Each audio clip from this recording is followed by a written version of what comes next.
Bienvenue à tous, c'est Info Soir. Voici les titres de ce mercredi. Les conditions météorologiques ont connu certaines perturbations aujourd'hui. Des chutes de neige, des averses orageuses et de fortes pluies ont été enregistrées dans plusieurs provinces du royaume. Nous le verrons, dans les zones montagneuses, la saison hivernale s'annonce rude et froide. Après la polémique suscitée par les abus des cliniques privées relatifs à la prise en charge des patients Covid, les sanctions commencent à tomber. L'Agence nationale de l'assurance maladie a annoncé sa décision de suspendre provisoirement 3 cliniques privées du mode tiers payant. À l'occasion de la Journée mondiale de la lutte contre la violence à l'égard des femmes célébrée ce 25 novembre, le chef du gouvernement, Saadi Latmani, a mis en avant la volonté du gouvernement à lutter contre ce phénomène. Pour terminer cette édition, cette triste nouvelle pour le monde du football. Diego Armando Maradona est décédé ce mercredi d'un arrêt cardiaque. Plus qu'un joueur, c'est un engagement humain. Nous reviendrons sur la carrière extraordinaire de cet homme hors norme. Madame, Monsieur, bonsoir. En ouverture de cette édition, cette commémoration dans un contexte de pandémie et de distanciation sociale à l'occasion du 22e anniversaire de la disparition de feu Sa Majesté le roi Hassan II, Sa Majesté le roi Mohammed VI, Amir al-Mu'minin, accompagné de son Altesse royale, le prince Moulay Rachid, s'est recueilli sur la tombe du regretté souverain dans le cadre du respect par Sa Majesté le roi des mesures préventives prises pour lutter contre la propagation de la pandémie de coronavirus. Le souverain a bien voulu commémorer cet anniversaire dans un cadre privé. Je vous le disais en titre, les conditions météorologiques ont connu certaines perturbations aujourd'hui. Des chutes de neige, des averses orageuses et de fortes pluies ont été enregistrées dans plusieurs provinces du royaume. Le mercure va encore descendre durant les prochains jours, selon un bulletin spécial de niveau orange de la météorologie nationale. Un temps froid est prévu de jeudi à samedi. Ces images ont été prises cet après-midi à Rabat. Et dans les zones montagneuses, la saison hivernale s'annonce rude et froide. Dès la chute des premiers flocons de neige, les populations des zones enclavées se préparent et essayent de s'approvisionner comme ils peuvent. Mais la rareté des bois de chauffage et l'isolement ne facilitent pas la donne.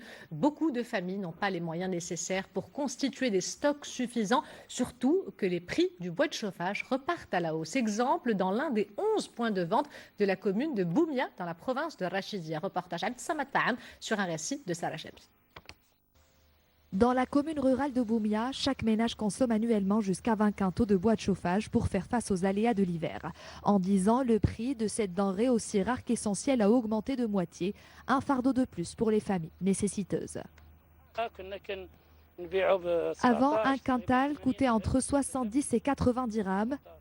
Aujourd'hui, les prix ont flambé parce que ce combustible de chauffage n'est plus aussi disponible. En plus, notre fournisseur est à Azilal. À l'approche de la saison hivernale, il ne suffit pas de s'approvisionner en quantité suffisante de bois de chauffage. Les habitants de cette petite localité se voient obligés d'acquérir de nouveaux fours. Il faut compter un budget de 3 à 8 000 dirhams par an pour acheter du bois de chauffage et des fours, ou du moins entretenir les anciens. Autant qu'acteur associatif, je demande à ce que les populations résidant dans les zones montagneuses bénéficient de tarifs préférentiels sur l'électricité pour qu'ils puissent utiliser les fours électriques. En plus, c'est écologique. Cette année encore, ce sont près de 3000 tonnes de bois de chauffage qui seront écoulées au prix fort dans la commune de Boumia. Cette dernière dispose d'une dizaine de points de vente. Après la polémique suscitée par les abus des cliniques privées relatifs à la prise en charge des patients Covid, les sanctions commencent à tomber. L'Agence nationale de l'assurance maladie a annoncé aujourd'hui sa décision de suspendre provisoirement 3 cliniques privées du mode tiers payant pour pratiques contraventionnelles et dépassements avérés de la tarification nationale de référence. Les détails dans ce reportage de Abdel Fattah Moumen, le récit de Amina Mkhalq. Redouane Wahidi a constitué tout un dossier pour contester le prix des prestations d'une clinique privée. L'établissement où son père atteint de coronavirus est décédé le lendemain de son hospitalisation lui a réclamé un chèque de garantie de l'ordre de 60 000 dirhams. La clinique a ensuite déduit 18 000 dirhams de cette somme. Selon cet établissement, le tarif d'une seule nuit est de 14 700 dirhams. Encore plus surprenant, c'est qu'on nous facture une deuxième fois des analyses qui ont coûté environ 5 000 dirhams. Pourtant, nous avions déjà réglé ce montant. Ces pratiques non réglementaires ont été dénoncées avec vigueur par le ministère de la Santé et l'Agence nationale de l'assurance maladie. À l'initiative de la tutelle, l'ANAM a annoncé des suspensions provisoires du mode tiers payant à l'encontre de 3 cliniques. Ces cliniques sont appelées à restituer les sommes perçues au profit des assurés victimes. Nous nous sommes mis d'accord sur 80% des sujets abordés au cours de cette réunion. Les discussions se poursuivent pour trouver un terrain d'entente sur toutes les questions. Notre objectif est que le citoyen soit serein lorsqu'il franchit les portes d'une clinique, qu'il soit certain de payer un tarif raisonnable fixé en toute transparence. Car désormais un schéma de prise en charge des patients atteints de coronavirus sera fixé. L'objectif est de revaloriser la tarification nationale de référence qui fera l'objet d'une étude d'impact. Et toujours concernant le Covid-19, arrêtons-nous sur le compte-rendu quotidien de la situation épidémiologique au Maroc. Selon les dernières données du ministère de la Santé, 70 nouveaux décès ont été enregistrés durant ces dernières 24 heures, un intervalle durant lequel 4 979 nouveaux cas d'infection ont été recensés à travers le royaume. C'est toujours Casablanca-Stade qui arrive en tête des régions en termes de nouveaux cas avec 1889. Situation inquiétante également à Rabat, Salé, Kenitra, avec 818 nouveaux cas annoncés. Les annonces sur la mise au point de nouveaux vaccins se multiplient dans le monde. Les premières vaccinations sont attendues dans quelques semaines, d'abord aux États-Unis, puis en Europe. Les développements dans ce récit de Mamadou Diaye. Le feu vert, voilà ce qu'attendent les laboratoires et sociétés pour commencer la fabrication de masse et la distribution à grande échelle des vaccins anti-Covid. Depuis quelques jours, plusieurs résultats probants ont été annoncés. Dernier en date, ceux du laboratoire britannique AstraZeneca pour un vaccin efficace à 70%, voire 90% dans certains cas. Mais ces acteurs n'aiment pas parler de compétition. Pour certains, l'existence de plusieurs vaccins est perçue comme souhaitable pour mieux faire face à la pandémie. Nous avons besoin de différents types de vaccins parce qu'ils s'adaptent à différentes circonstances, à différents systèmes de soins de santé et 70% d'efficacité, c'est parfaitement bon. Après tout, les vaccins contre la grippe ne sont efficaces qu'à 50%, donc c'est un très bon résultat. Autre défi qui se pointe à l'horizon est celui de la logistique. Le stockage et le transport des doses de vaccins requièrent des conditions spéciales. Certains vaccins exigent des températures de conservation très basses. Ce centre de recherche de Los Angeles se prépare en conséquence. En tant que grand centre de recherche, nous avons ces besoins pour ce stockage ultra froid pour soutenir certains de nos projets de recherche. Donc nous avons les équipements qu'il faut sur place et déjà disponibles. La fin de l'année 2020 se présente comme une lueur d'espoir dans la lutte contre la pandémie de Covid-19.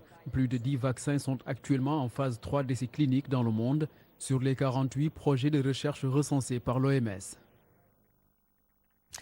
Et pour parler de ces vaccins, nous retrouvons en direct de Bruxelles le docteur Samir Qaddar, médecin spécialiste en réanimation et président du réseau des compétences médicales marocaines du monde. Docteur, bonsoir. Alors, les sources d'approvisionnement en vaccins sont nombreuses. C'est une véritable bataille planétaire. Si un pays comme le Maroc devait choisir un vaccin, sur quels critères devrait-on se baser ?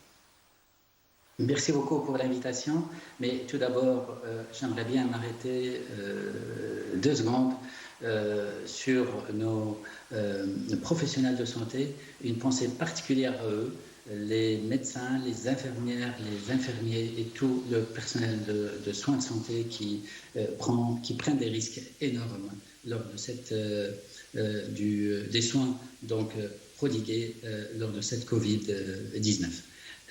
Sans oublier mes condoléances qui vont aux familles des victimes qui sont tombées dans ce champ de bataille lors des soins qui ont été donnés aux patients.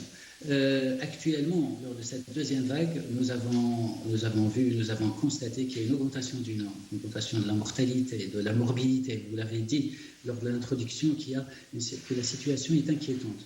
Heureusement, des lueurs d'espoir, il y a des vaccins qui commencent à arriver, mais plutôt donc à la fin de leur phase 3, la phase terminale.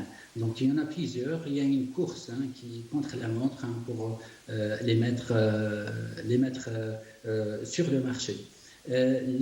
Plusieurs pays ont fait la demande, ont fait la commande.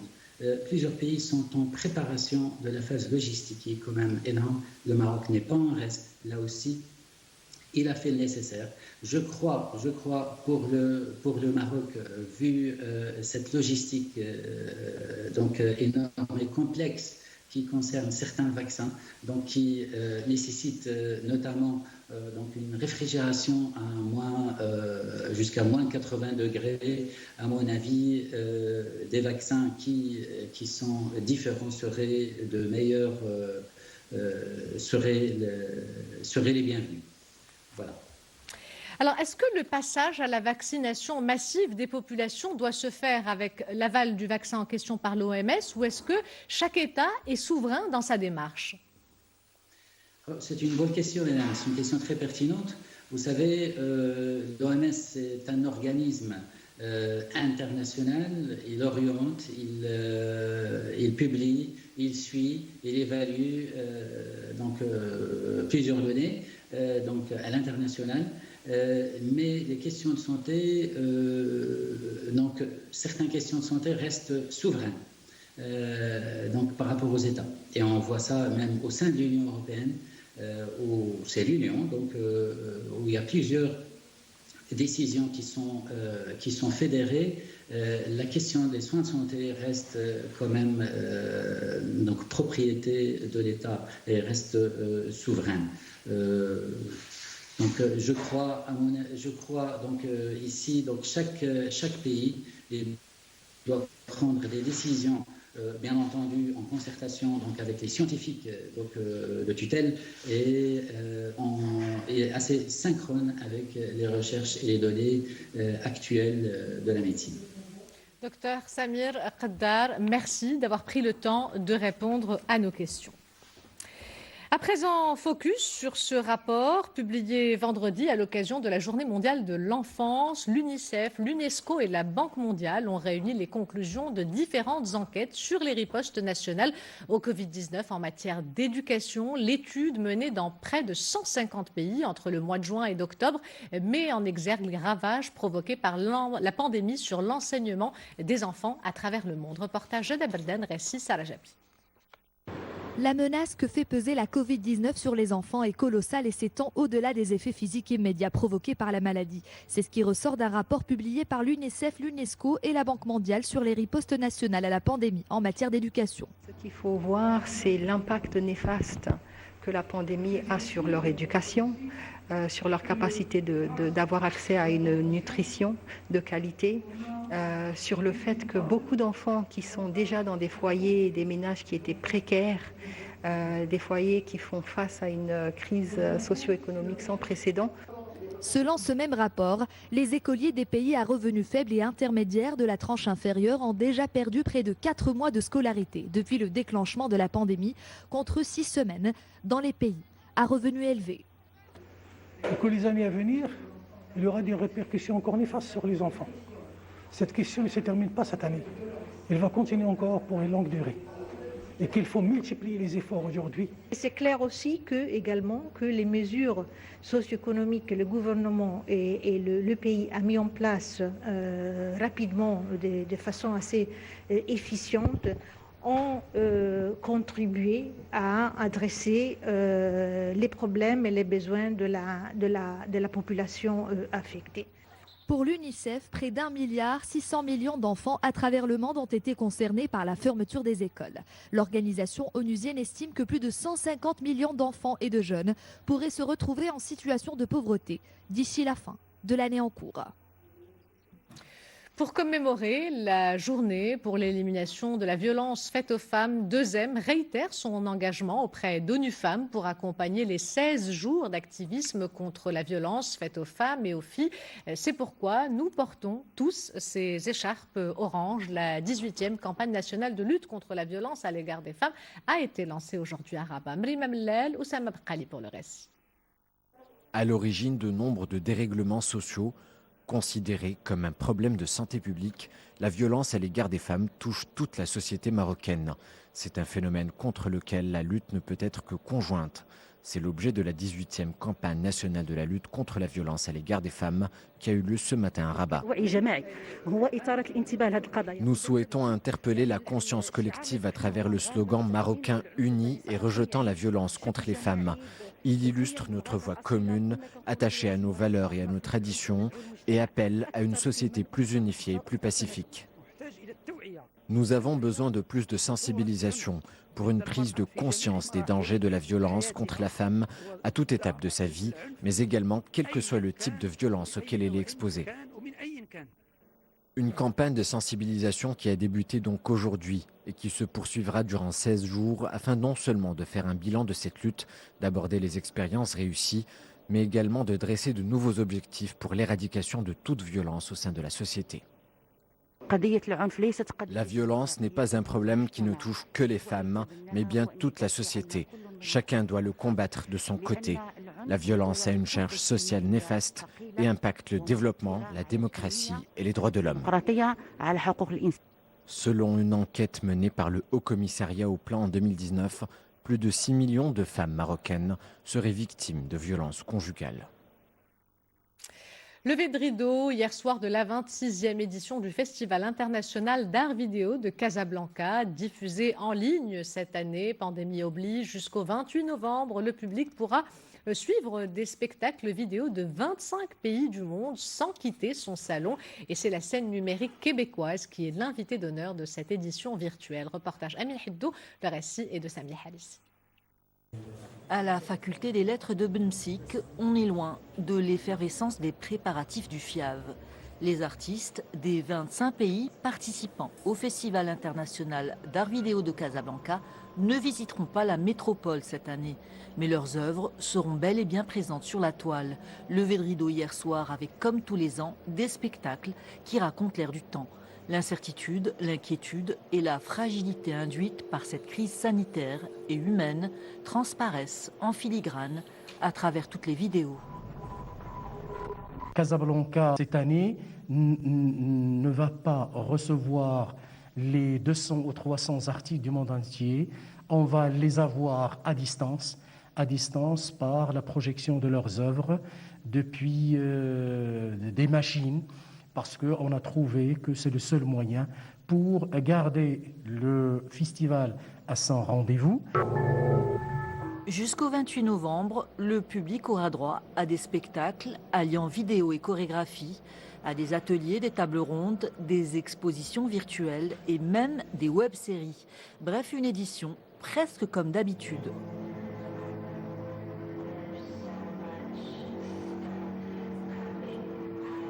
Il n'y a rien qui ne remplace évidemment la rencontre réelle entre le public et les artistes dans un espace physique partagé.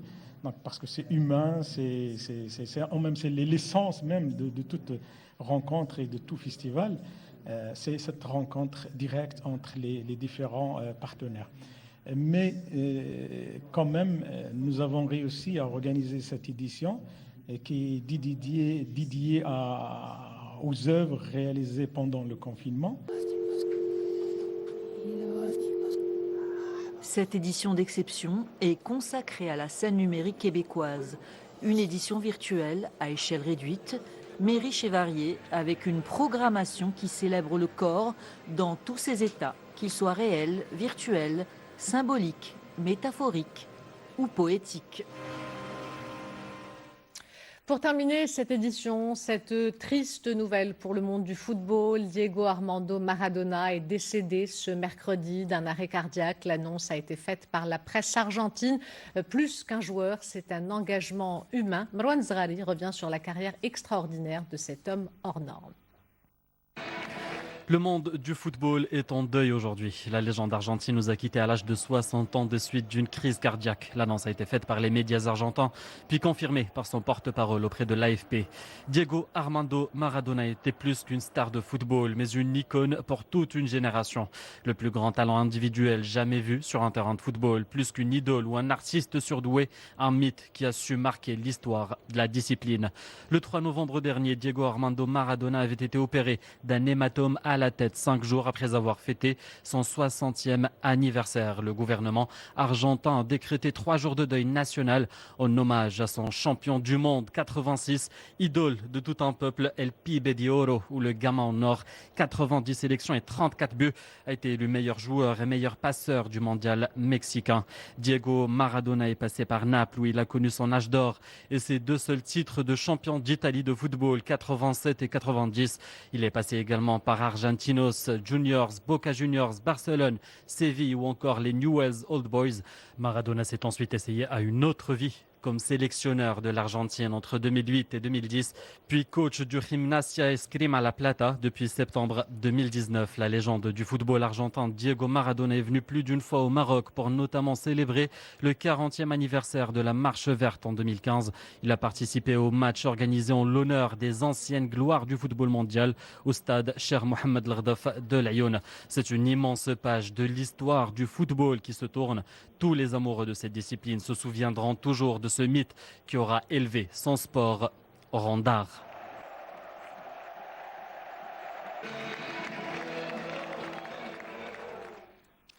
Avant de nous quitter, je vous rappelle l'une des principales informations de ce journal, cette commémoration dans un contexte de pandémie et de distanciation sociale à l'occasion du 22e anniversaire de la disparition de feu Sa Majesté le roi Hassan II, Sa Majesté le roi Mohammed VI, Amir al-Mu'minin, accompagné de son Altesse royale, le prince Moulay Rachid s'est recueilli sur la tombe du regretté souverain dans le cadre du respect par Sa Majesté le roi des mesures préventives prises pour lutter contre la propagation de la pandémie de coronavirus. Le souverain a bien voulu commémorer cet anniversaire dans un cadre privé. Voilà, c'est la fin de cette édition. L'information se poursuit sur notre site 2m.ma. Le prochain journal El Masaïa vous sera présenté par Rahma El-Hennaoui, juste après confidence de presse avec Abdullah Torabi. Quant à moi, j'aurai le plaisir de vous retrouver demain si tout va bien. En attendant, portez-vous bien et excellente soirée à tous.